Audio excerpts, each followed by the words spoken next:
जी बैठक झाली, काय गोंधळ झाला नेमका? नगरपालिकेत सुरुवातीला आम्ही पत्रकार बंधूंना बसू द्या म्हणून आम्ही विनंती केली होती. पण त्यांना बहुतेक तिथं काहीतरी गैरकारभार करायचा होता, म्हणून त्यांनी ठरवण्यात आले होते की पत्रकारांना तिथं बसू द्यायचं नाही.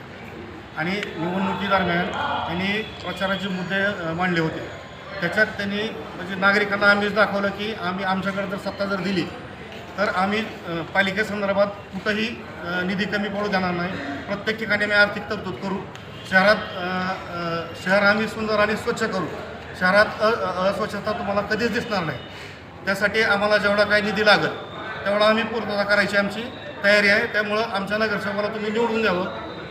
आणि आज अशी परिस्थिती बघितली तर आज केंद्रात, राज्यात, नगरपालिकेला, जिल्हा परिषदमध्ये सगळीकडे यांची सत्ता आहे. आज 2-2.5 महिने झाले पालिका येऊन, तरी यांनी कुठंच आर्थिक तरतूद काय केलेली दिसत नाही. आज 140 कोटी निधी 140 कोटी नगरपालिकेला देणं.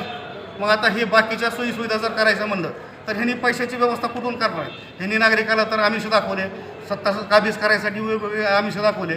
आणि आजच्या घडीला काय बघितलं, सर्वसाधारण सभेत चर्चा केली तर कुठंच काही तरतूद केलेली दिसली नाही.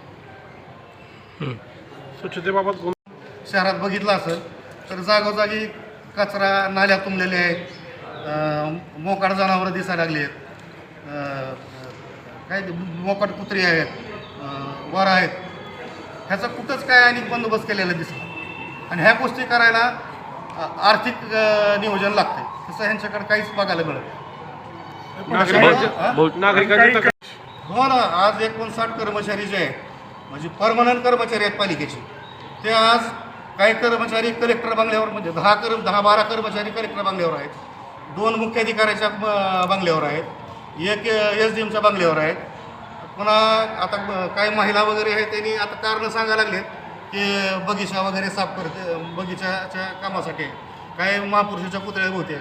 पण आज एकंदर तुम्ही जर फिरून बघितलं तर तुम्हाला कुठेही 1 कर्मचारी दिसणार नाही. आणि 2 कर्मचारी परमनंट असून कायम गैरहजर आहेत. त्याचे यांच्याकडे काय कुठलं डॉक्युमेंट्स नाही. आम्ही 2 दिवसात त्यांना त्या लोकांची यादी मागवली. मग त्याचा परिणाम आपल्या शहराच्या सगळे स्वच्छतेचे कर्मचारी आहेत.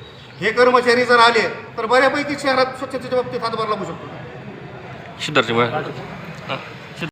विरोधकांनी कोणत्या पक्षांनी विरोध केला आणि कुठले पक्ष सत्ताधाऱ्यांच्या बाजूने जाणवले? काय नेमका प्रकार घडला?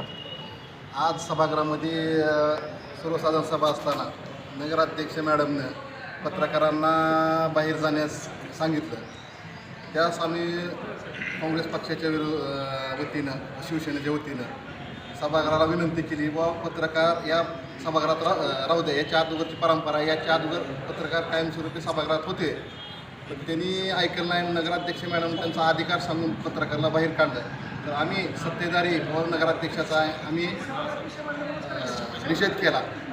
आणि येणाऱ्या काळामध्ये आम्ही त्यांना सांगितलं की तुम्ही जे आता हे पत्रकार बाहेर काढून तुमचं मनमानी कारभार चालू केला, तर त्यांनी आम्हाला आश्वासन दिलं की येणाऱ्या मिटिंगमध्ये आम्ही त्यांना घेऊ पुढच्या वेळेस. पण त्यांचा ही चुकीच्या पद्धतीने वाटचाल करायची पद्धत होती. त्यामुळं सभागृहामध्ये पत्रकाराला बसू देतील का नाही याची शंका आहे. राष्ट्रवादीची काय भूमिका होती त्या?